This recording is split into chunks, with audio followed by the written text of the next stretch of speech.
Grazie.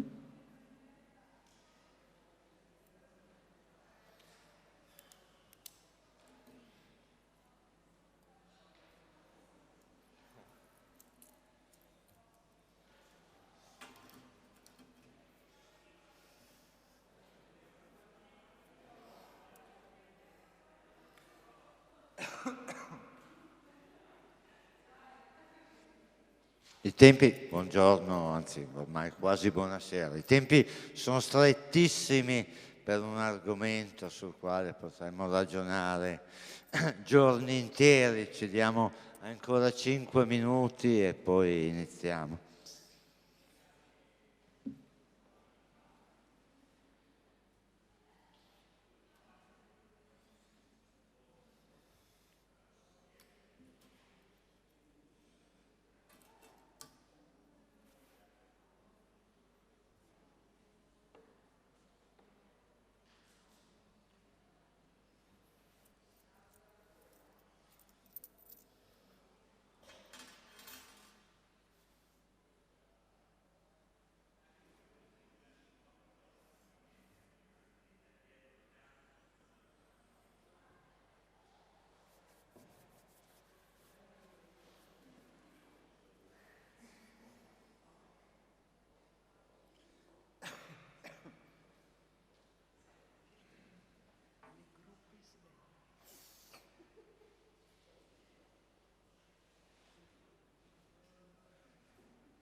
Non so per cosa venga utilizzata normalmente, è piccola ma molto bella.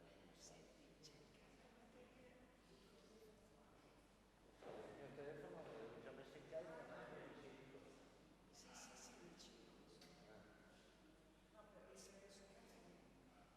Perché ero quasi a zero.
Sembra che...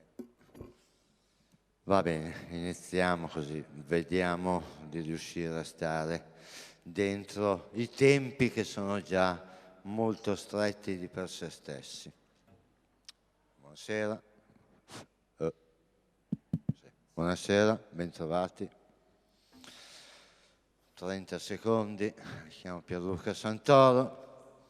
Ho iniziato a lavorare nel marketing ai tempi delle guerre puniche, ho lavorato in azienda per 11 anni della mia vita e sono 16-17 anni che faccio il consulente e il formatore in quello di cui mi dichiaro sedicente esperto, che è appunto marketing e comunicazione.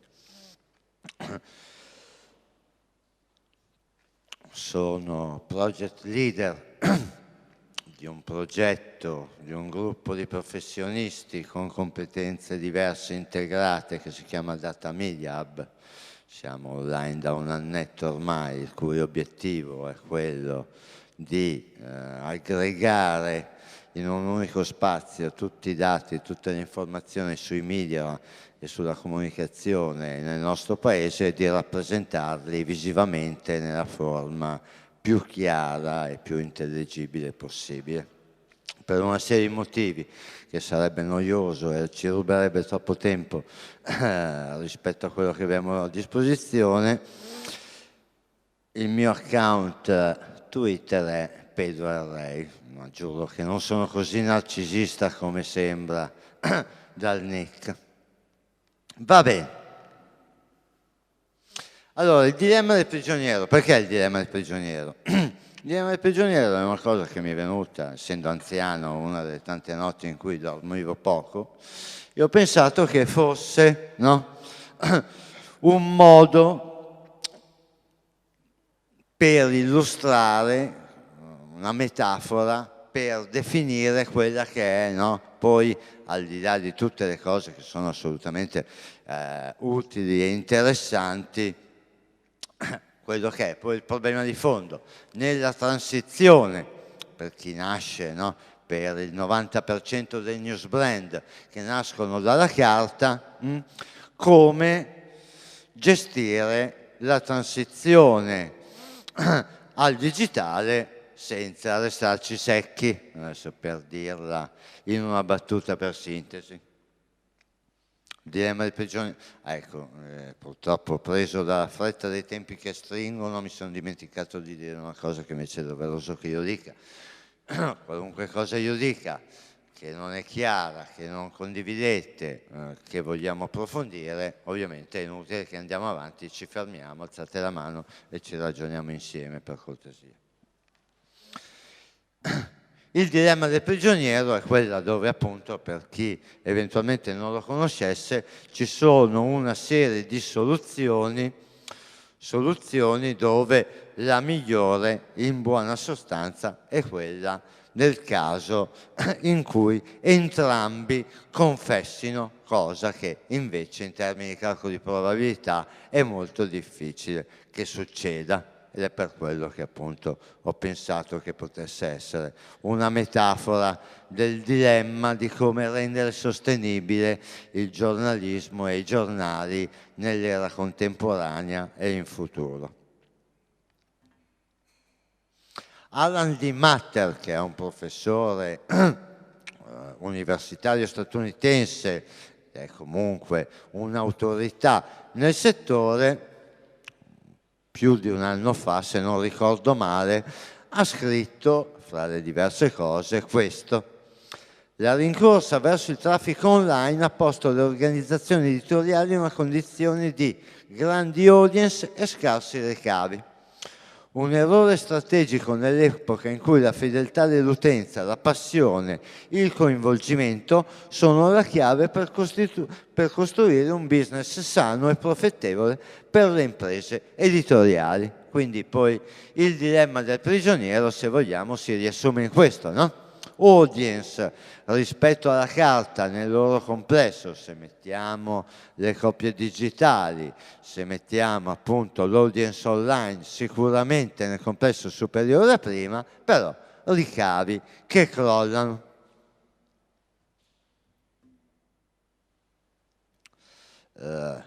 I dubbi sono molti, le certezze sono poche. Io credo che arrivati a questo punto questa possa essere una delle poche certezze dalle quali partire come punto di base, come punto di partenza. Questa foto è stata fatta a Perugia da Alessio Iacona, credo 2 anni fa. Ero molto più giovane, come vedete, avevo molti più capelli. Allora, dicevo, il modello di business vendite / abbonamenti e ADV, advertising, non è più sufficiente. Primo assioma. Di fatto, anche il New York Times, adesso per citare quello che in termini di abbonamenti, no, con l'introduzione del paywall, è probabilmente il caso di maggior successo di un quotidiano generalista, però anche al New York Times i conti rispetto a 5 anni fa continuano a non tornare. Quindi se non tornano al New York Times faccio fatica a immaginare che possano tornare, adesso dico dei nomi a caso, giusto per dire alcuni noti, al Corriere della Sera, a Repubblica o altri, basandosi su questo. L'altra cosa della quale mi convinco sempre più è che non solo questo modello di business non sia più sufficiente, ma che mentre prima questo modello di business, quello di appunto advertising e vendite barra abbonamenti, era un modello fondamentalmente universale, poi cambiava il mix. Il New York Times aveva il 70% da pubblicità, il 30% da vendite, cosa che oggi, come sappiamo, si è pressoché ribaltata, e Le Monde forse era al contrario, però il modello di business era questo. Oggi direi che invece un unico modello di business vero e valido per ciascuna testata non esiste più tendenzialmente, così ci divertiamo di più.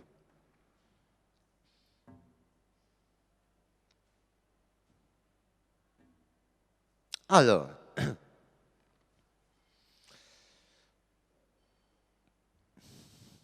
sono state fatte tutta una serie di analisi nel tempo e emergono, come dire, una serie di linee guida, una serie di caratteristiche di successo abbastanza ben definite, poi ovviamente da adattare alle caratteristiche e alle specificità di ciascuna testata, ma insomma iniziano a essere un punto di riferimento, una base dalla quale è ragionevole pensare di partire.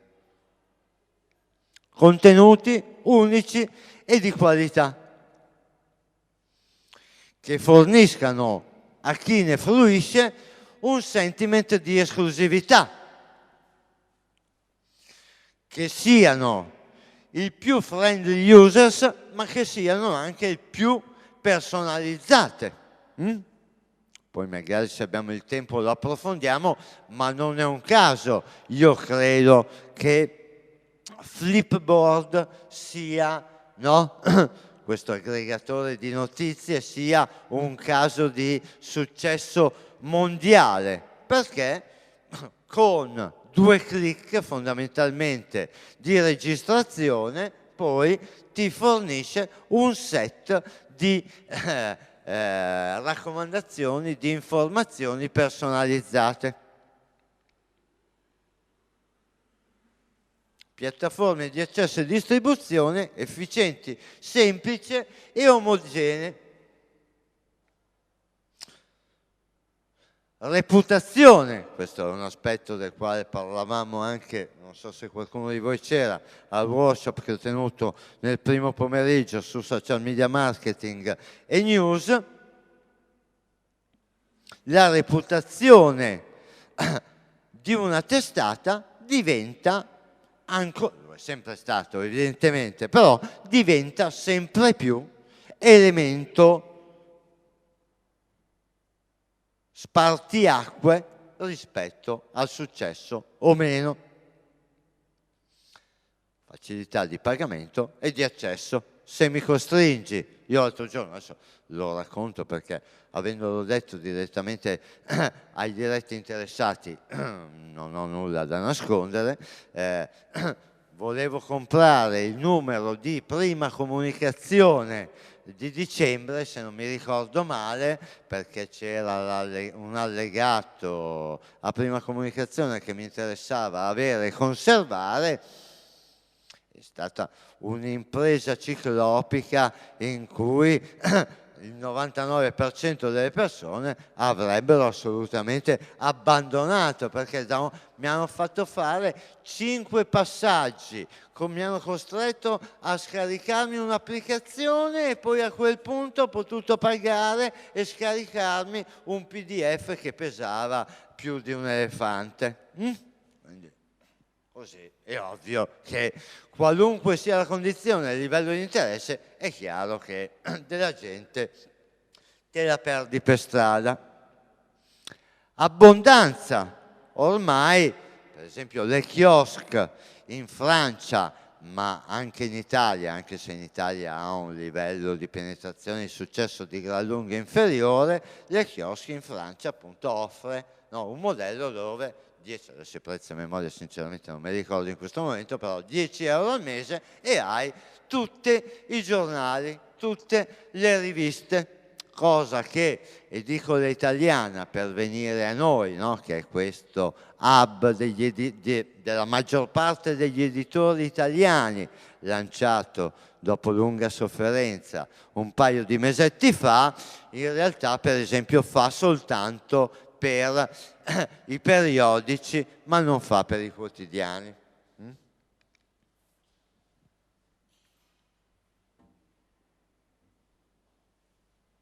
Allora, l'idea di base è sempre stata quella, no? Che si fornivano dei contenuti, ci si metteva in maniera più o meno invasiva, più o meno dirompente della pubblicità e con questo avremmo vissuti tutti a lungo, sani e felici. BuzzFeed, che è notoriamente, se non il caso di successo, sicuramente uno dei pochi casi di successi dell'ultimo quinquennio, non ha banner sul sito, neanche mezzo banner c'è. BuzzFeed a fine 2014 ha fatto 100 milioni di incassi, ha i conti in positivo e viene valutato 850 milioni. 850 milioni di dollari ovviamente stiamo parlando. Giusto per avere un termine di paragone, il Washington Post, visto che lo sponsor di questo festival è la pasticceria Panini, se non vedo male, no? Jeff Bezos, il Washington Post, l'ha pagato 250 milioni di dollari, ok? Quindi BuzzFeed dopo 3 anni, 4 anni che esiste, vale 3 volte e mezzo il Washington Post e non mette banner e fa soldi anziché perderli come il Washington Post.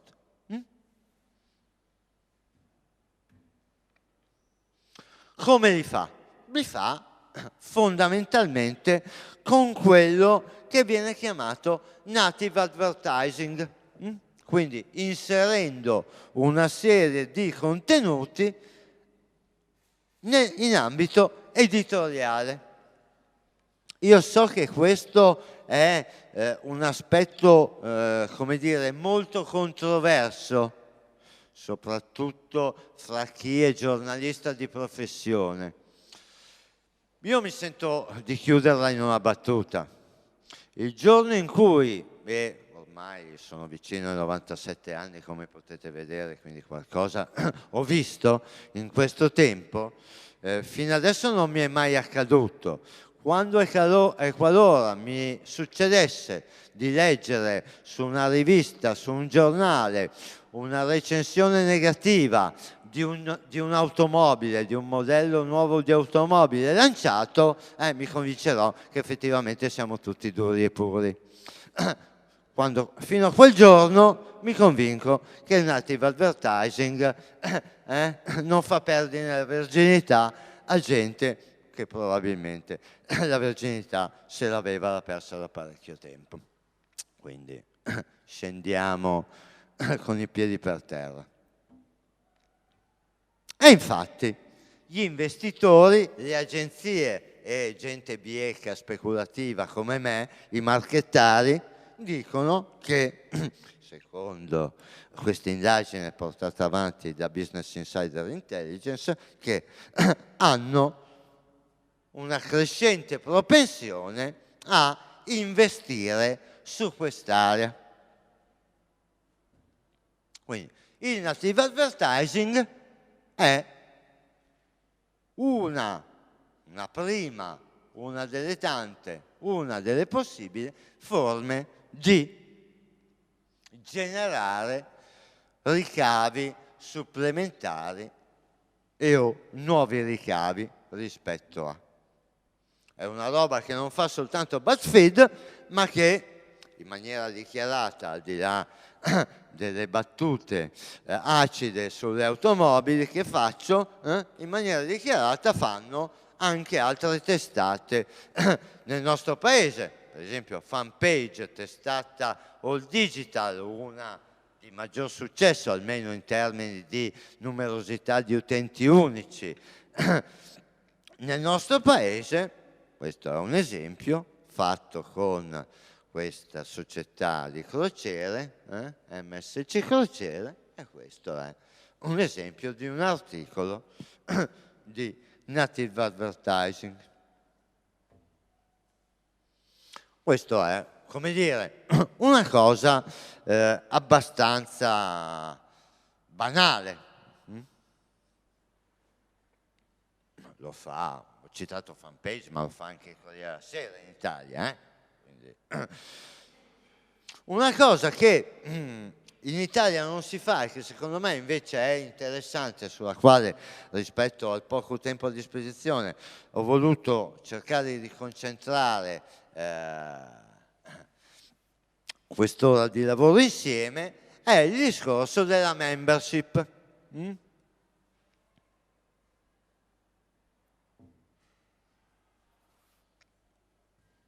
C'è un libro, un libro datato come il sottoscritto ovviamente, però se vi fosse sfuggito, siccome costerà pochi euro, mi permetto di consigliarvelo, si chiama Gesù lava più bianco. Il titolo, forse per chi è religioso, mi rendo conto, può essere anche forse fastidioso, però in realtà è un libro di marketing estremamente interessante che vale assolutamente il prezzo di copertina. Ed è assolutamente così. Gesù era un organizzatore di comunità. E la Chiesa è, lo dico, voglio dire, non sto facendo un giudizio morale, economico, sto facendo una valutazione prettamente professionale che prescinde dal fatto che uno creda o non creda, come è giusto e normale che sia. La Chiesa è sicuramente l'organizzazione o una delle organizzazioni, la Chiesa cattolica intendo, una delle organizzazioni più diffuse, più capillari e con il maggior numero di membri al mondo e, se la vogliamo vedere dal punto di vista economico, sicuramente non hanno problemi di soldi. Allora, che cos'è una community? Mamma mia, che brutta idea che ho avuto a mettere il giallo. Questa è una community. Per esempio, questo giustamente sono andato a cercarmi la foto dei tifosi del Perugia perché non potevo fare altrimenti. Una community nasce per necessità e interessi stabili. C'è un forte legame affettivo con il tema e c'è ampio coinvolgimento. Scambi e condivisioni intensi fra quanti si riconoscono la stessa passione o interesse. Forte senso di comunità e identificazione nel gruppo, un unico simbolo affettivo che stabilisce un solido nesso di connessione, alto tasso di attivazione e partecipazione alle dinamiche della community. A me, per esempio, cercando di essere il più rapido possibile, vi voglio raccontare un aneddoto. Io ho 2 cani, loro sono di razza, non sono come me. Uno di questi 2, una sera, ha avuto la bella idea, mentre apriva il cancello e rientrava a casa, di scappare. E siccome è un cane che è abituato a stare invece normalmente libero in giardino e non circolare per strada, io lo chiamavo e questo, insomma, io il cane non lo trovavo più. Come sicuramente molti di voi sanno, no? Ormai per ogni quartiere, per ogni città, per ogni paese esistono questi gruppi, 6 di Bologna, 6 di Cervia, 6 di Perugia, eccetera, eccetera, eccetera. Io ho scritto nel gruppo del paese dove risiedevo all'epoca e in capo a un quarto d'ora una ragazza a 5 chilometri da casa mia mi ha mandato un messaggio, si è fermata con la macchina, mi ha tenuto fermo il cane e mi ha mandato un messaggio dicendomi che aveva trovato il cane e che mi aspettava. Allora, perché l'ho fatto? Cos'è che univa me a questa sconosciuta, che ringrazio, alla quale sarò grato eternamente? Il fatto che appartenevamo tutti a questo piccolo paese, ci scambiavamo opinioni, eccetera, all'interno di questa community ed eravamo solidali uno con l'altro, ok?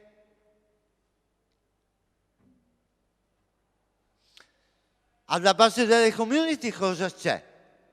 C'è lo scambio di informazioni, no? Se non ci scambiamo informazioni, che facciamo? E quindi ovviamente le informazioni sono un elemento di base e sono, come dire, l'elemento principale di valore per qualunque community, che siano informazioni sui grifoni, sui pastori bernesi o che ne so io, su cos'altro, è lo scambio di informazioni. I giornali fanno informazioni. Diceva Zach, le community già esistono. Quindi non pensiamo di creare delle community, pensiamo come brand, come news brand, a come soddisfare i bisogni di queste community, a come aiutarli a raggiungere i loro obiettivi.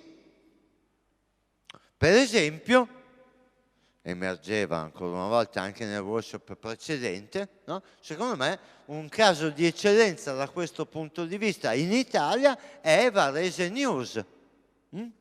Varese News è una testata locale in una provincia con un numero di abitanti relativamente ristretto. Ebbene, Varese News ha, se la vogliamo mettere in termini quantitativi, ha un traffico, un numero di utenti unici superiore a tantissime testate nazionali, sia all digital che provenienti dal cartaceo, perché sono riusciti, non in un giorno, nel tempo, a creare intorno al giornale una community o diverse community di interesse rispetto alla realtà del territorio di riferimento.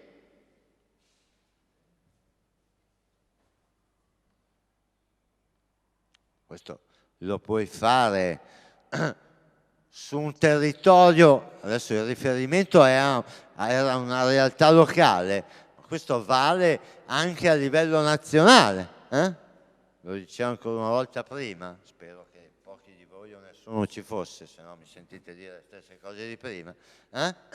Il fatto ha costituito una community ed è partito con già i soldi in tasca prima ancora di uscire, ha costruito una community intorno al sentimento, ripeto, è come per la Chiesa, non faccio valutazioni politiche, eccetera, eccetera, constato dei fatti, ha costituito una community intorno a un interesse specifico, l'anti-berlusconismo. Mi sta antipatico, o peggio, Berlusconi, e quindi tutti quelli a cui sta antipatico Berlusconi si aggregano intorno al Fatto Quotidiano che si fa portatore di questo interesse, di questa community di persone.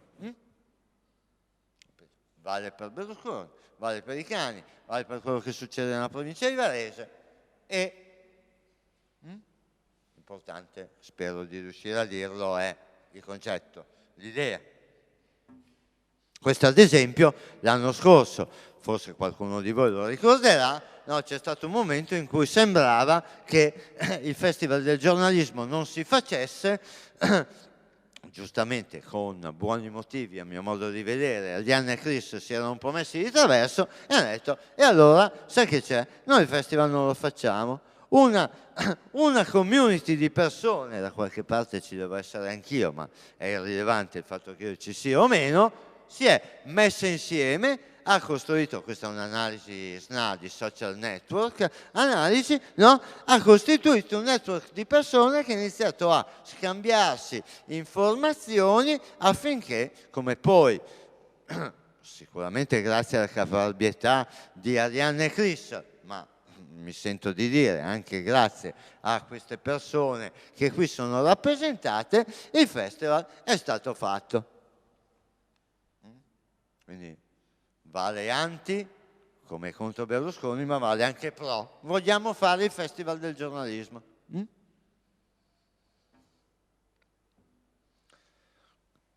Le 5C: contenuti, contesto, connettività, connessione, relazione, continuità, ovviamente, questa è un'altra cosa che molte volte ci perdiamo per strada,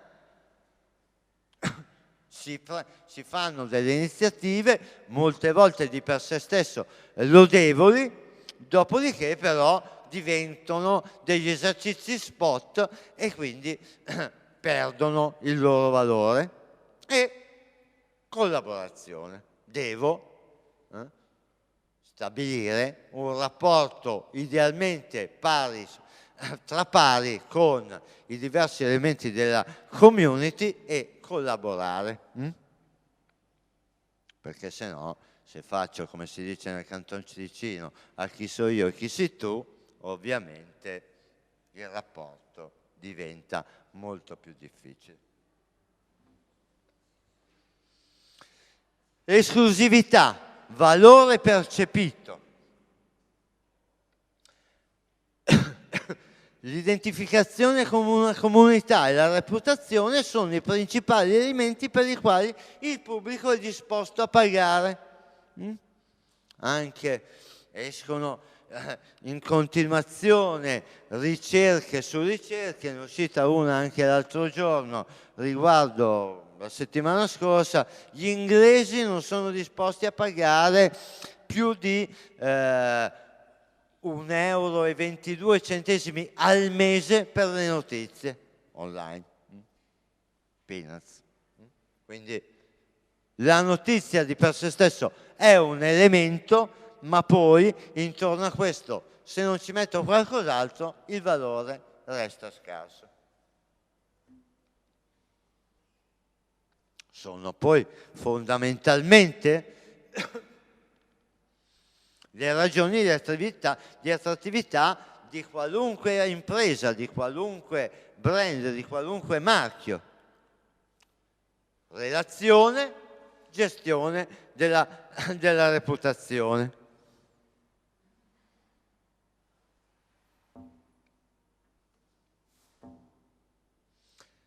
La membership o i club per i giornali con una giusta proporzione, e qui evidentemente poi sta l'elemento di necessario adattamento fra, adesso dico sempre per dire, il Sole 24 Ore e il Corriere della Sera, che in parte avranno un pubblico sovrapposto, ma in grande parte non ce l'hanno, tra vantaggi di accesso, quindi i contenuti che ti do, vantaggi materiali, no? Sconti, offerte, tutta una serie di vantaggi economici e soprattutto vantaggi psicologici e di riconoscimento, di senso di appartenenza, di affinità. Pensate, no? Quando ho iniziato a parlare di membership, nella prima slide c'era un gruppo di motociclisti. Harley Davidson da questo punto di vista credo sia uno dei migliori esempi, no? C'è gente che si fa migliaia di chilometri per andare ai raduni degli harlisti, si dice così, harlisti, speriamo di non aver detto una fesseria. Vabbè. Quindi ovviamente non lo farò nel modo in cui lo fa la Harley Davidson, perché io sono un giornale, non sono la Harley Davidson, ma credo che l'idea di fondo resti assolutamente vera e valida.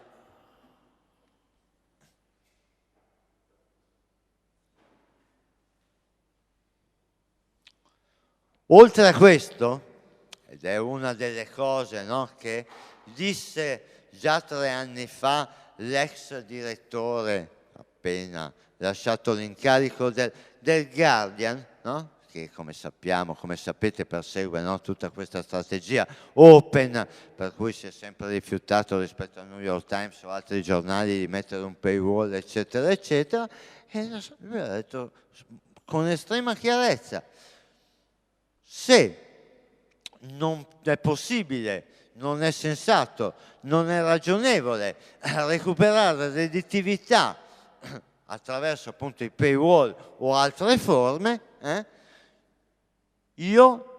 noi, il Guardian, faremo soldi con i vostri dati. Non è, senza nulla togliere a una persona che merita il massimo del rispetto e il massimo della stima professionale, non è una rivelazione straordinaria. C'è Zach che ha fatto un impero dal 2007 al 2015, in 8 anni ci ha fatto un impero da non so più quanti fantastigliardi di dollari sui dati delle persone.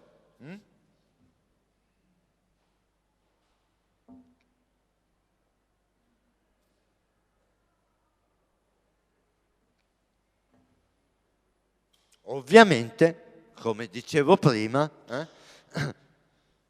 rispetto a io chi sono come news brand, io chi sono come testata, qual è la mia identità e qual è il mio pubblico, i miei pubblici di riferimento, andrò a identificare quali sono i diversi elementi per questa comunità, per questi diversi pubblici di riferimento. Che poi, ancora una volta, per chi, come avete visto, come sottoscritto nella seconda slide, arriva da altri settori, prima di iniziare a lavorare nel mondo editoriale, sinceramente non è una novità. Anzi, dal mio punto di vista, se posso dirlo, la novità sgradevole è che nel mondo editoriale all'alba del 2015 prevalentemente non ci si sia ancora arrivati arroccandosi su posizioni complessivamente medievali.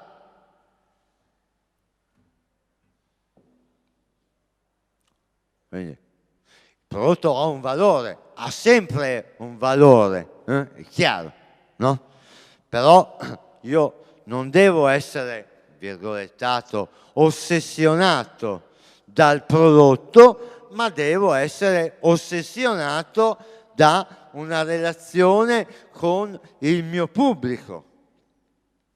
Come scrivo, i contenuti sono la base, la reputazione, la comunità, le chiavi del successo.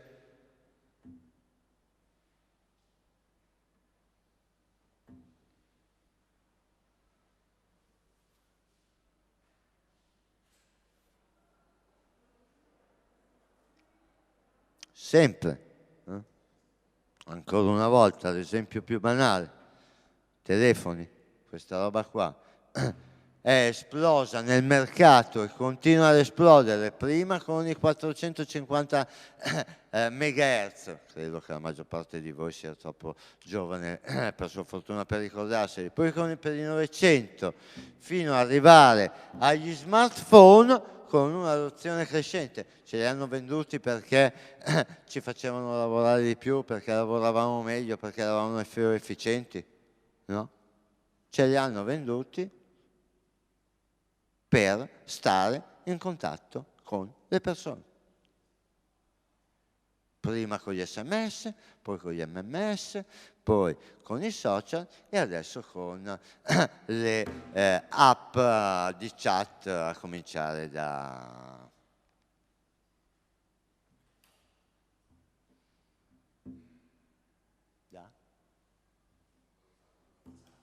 WhatsApp.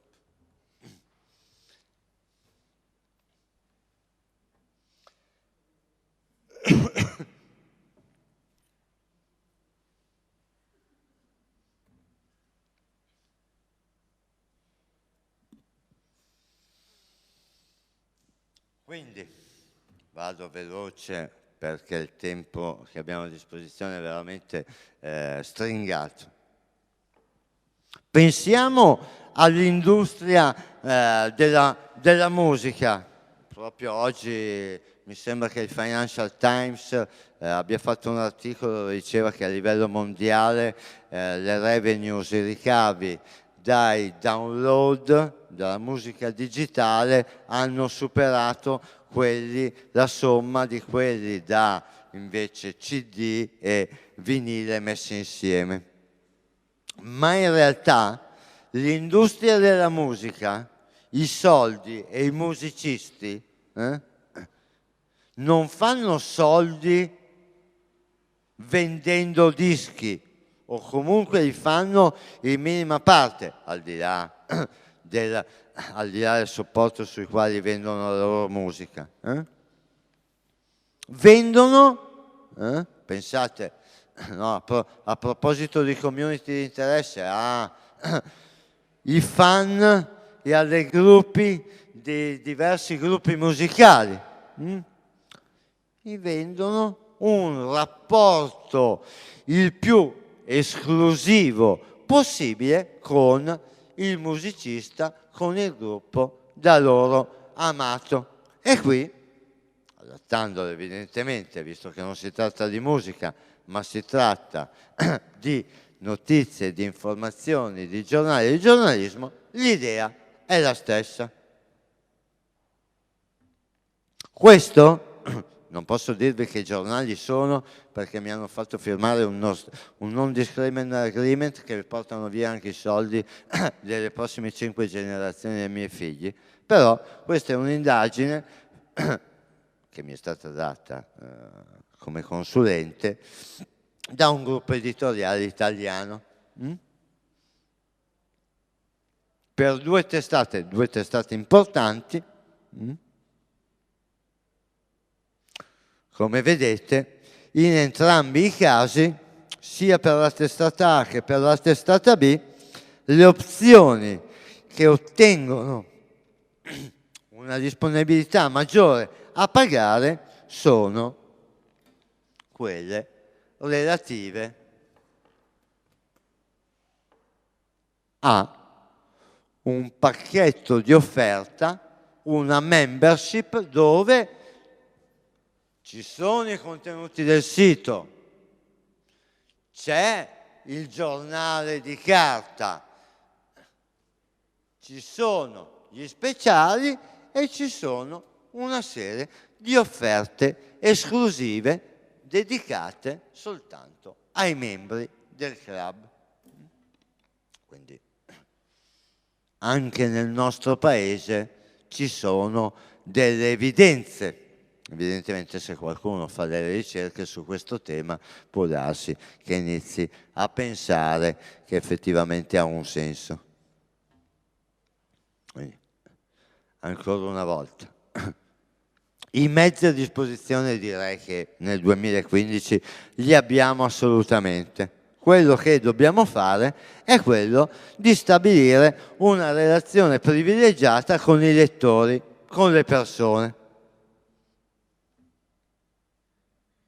The Guardian ha una persona, una figura manageriale di alto livello, non un poveretto come me, assunto, il cui ruolo è stato per un anno prima del lancio e continua a esserlo ora che è stato lanciato, cos'è stato un paio di mesi fa, minuto più, minuto meno, di tutta quest'area relativa alla membership, dove ci sono diversi livelli di membership che hanno evidentemente diversi livelli di coinvolgimento.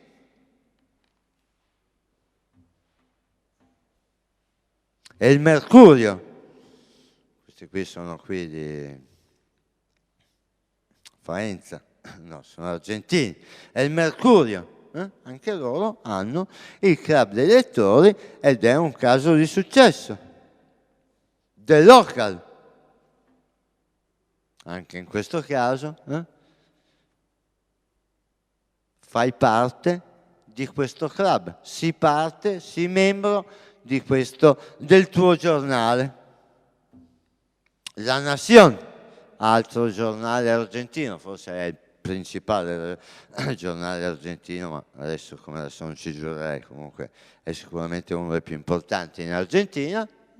Anche in questo caso c'è il club e ci sono tutta una serie di offerte che, come provavo a dire prima, non sono soltanto offerte materiali, ma danno accesso a tutta una serie di benefici, chiamiamoli psicologici, intangibili, non so, nel senso che non hanno un valore economico stretto. Non ti sto solo facendo il 20%, il 70% di sconto, ti sto dando anche delle altre cose che il denaro non può comprare. Adesso lo dico perché, come forse qualcuno di voi sa, ho lavorato per qualche mese per la stampa. La stampa viene a cena, è la prima banalità che viene in mente a qualunque idiota come il sottoscritto, chi è del club dei lettori va a cena a Natale con Mario Calabresi. È una roba che non ci sono soldi per comprarla e che ha 10.000, 50.000, 30.000, non lo so finché non lo andiamo a misurare, non lo so né io né la stampa, degli attuali lettori della stampa può interessare.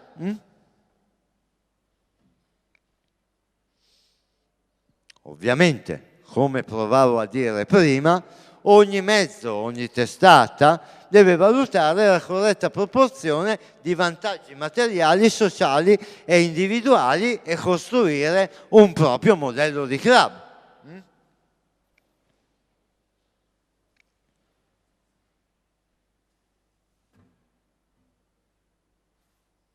I livelli, no, di autostima, di autorappresentazione sono anche questa una roba che non si è inventata Santoro Pierluca e che è vecchia come il cucco e parte fondamentalmente dalla famosa piramide di Maslow, della realizzazione del sé e di tutti i livelli.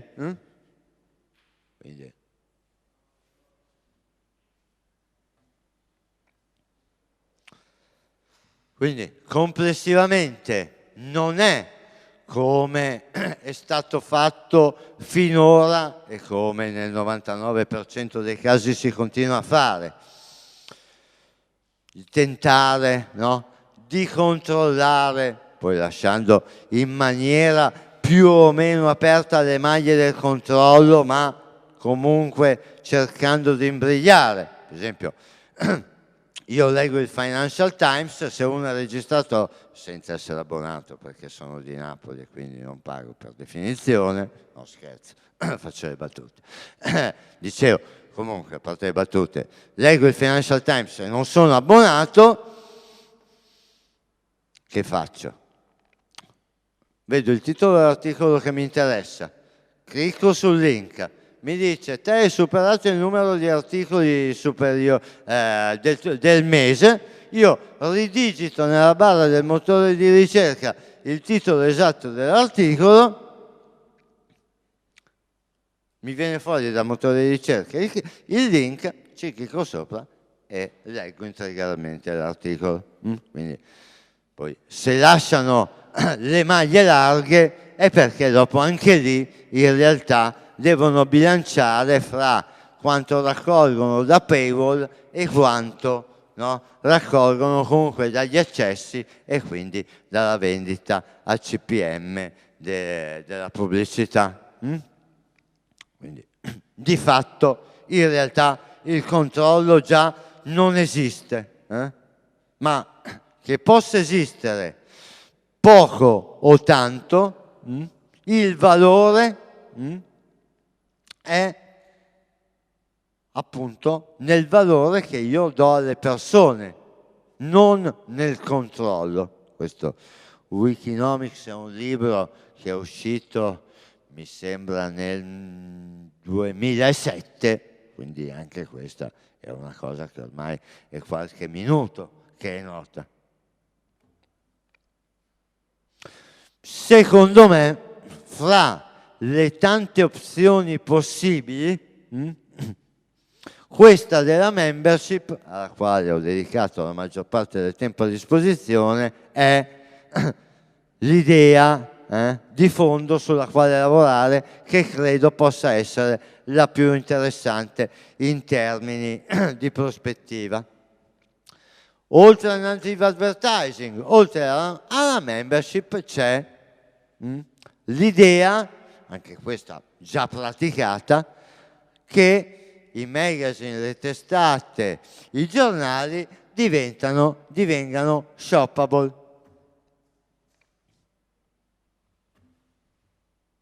Rendere i quotidiani, le testate, direttamente delle piattaforme su cui integrare applicazioni di realtà aumentata che consentano di effettuare direttamente acquisti da sulle testate. Per esempio, Glamour già lo fa.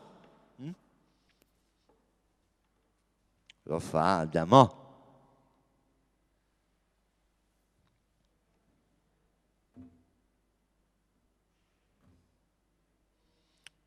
Oltretutto questo aspetto può avere un valore non soltanto dal punto di vista economico, di business, di marketing, non so come vogliamo definirlo, ma anche sotto il profilo giornalistico.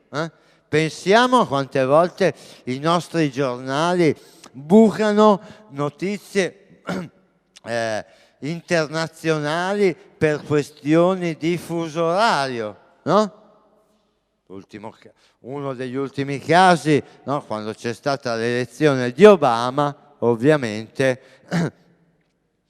i giornali l'hanno scritto un giorno e mezzo dopo. Se invece avessero fatto sulla copertina, sulla carta, un qualcosa, usando la realtà aumentata, che permetteva alle persone attraverso lo smartphone ad avere accesso ai contenuti aggiuntivi, integrativi e aggiornati, avrebbero fornito un qualcosa di completo.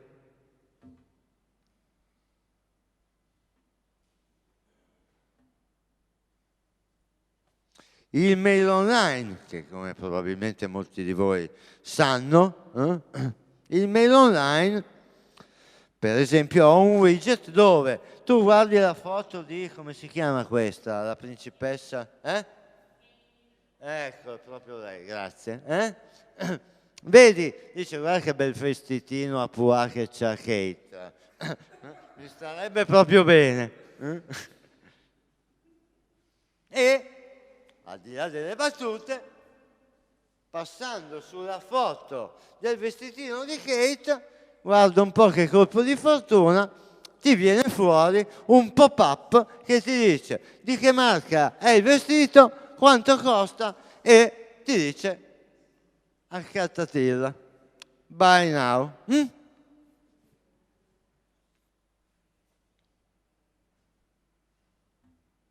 Non lo fa solo il mail online, lo fa per esempio anche Squire, come vedete, addirittura dal dicembre del 2012, quindi sono più di 2 anni che queste cose altrove avvengono. Ci sono addirittura qualcosa che è a cavallo fra la rivista e un gioco, un videogame, dove appunto tu, un po' come quando io da bambino giocavo con le bambole a vestirle, no? Vesti in questo videogame le persone e però le persone, i personaggi sono vestiti da una serie di brand della moda e puoi comprare capi e accessori di 60 marchi della moda e scegliere tra oltre 1000 varietà di vestiti e compagnia cantando.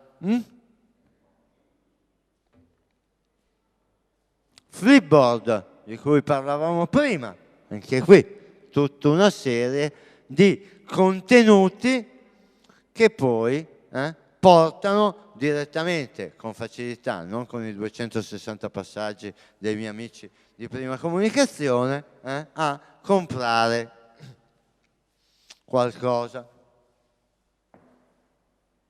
Quindi come dice Gabboid, celebre marchettaro barra vignettista, il business è la capacità di portare le persone dove vogliono andare prima e meglio di come lo farebbero da soli.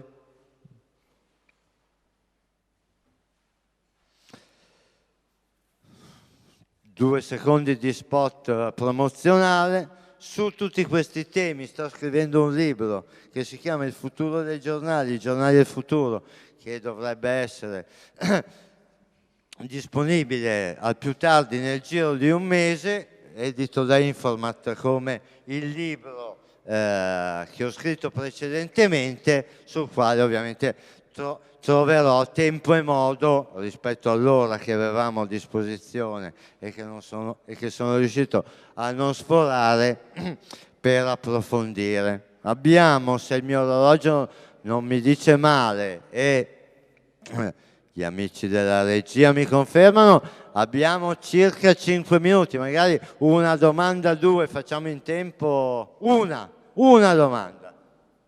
Qualcuno vuole fare una domanda? Certo, come no, se no non chiedevo.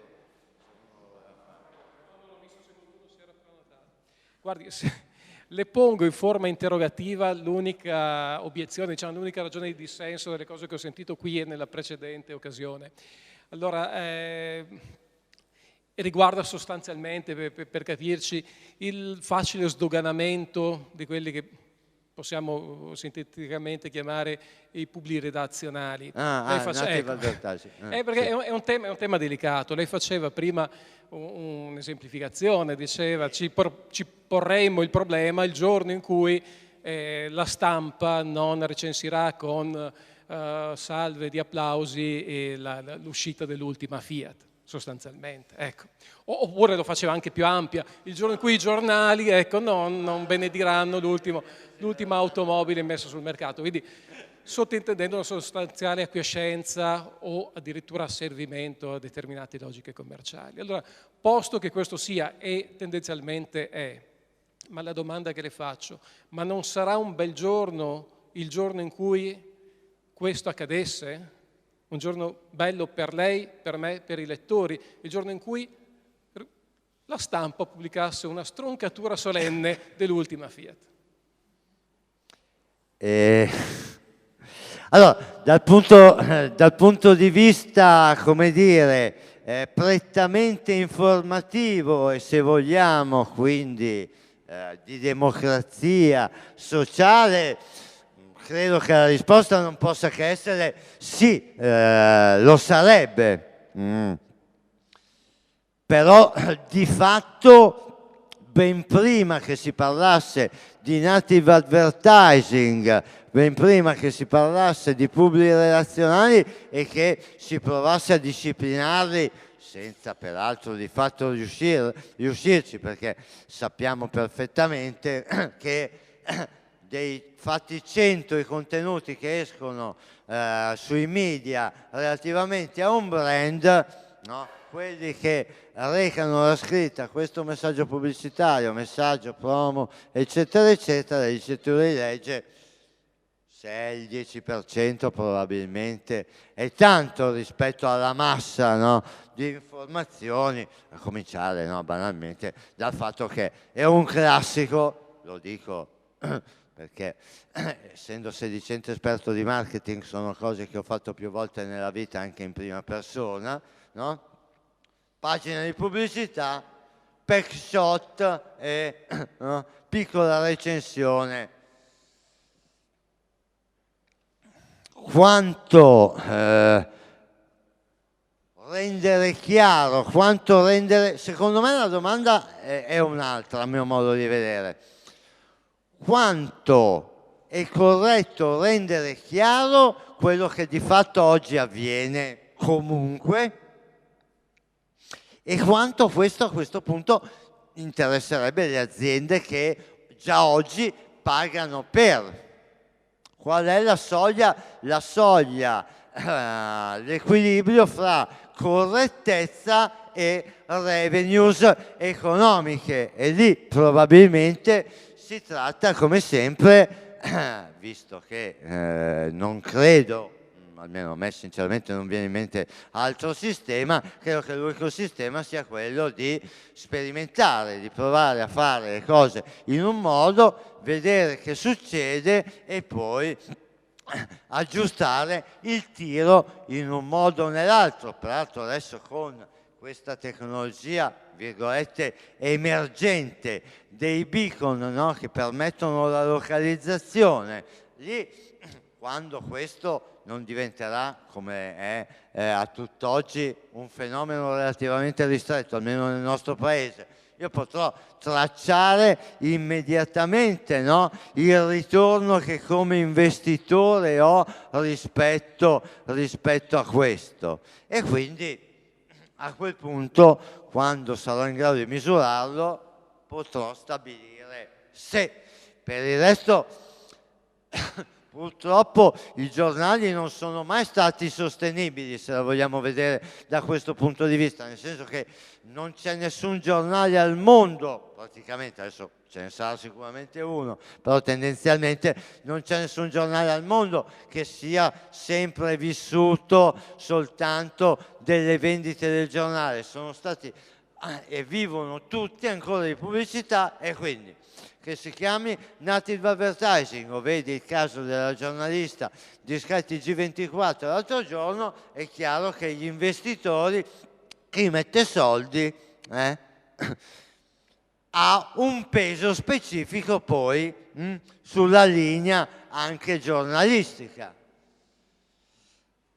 Io in quello che dicevo prendevo atto di una situazione senza esprimere un giudizio morale. Va bene?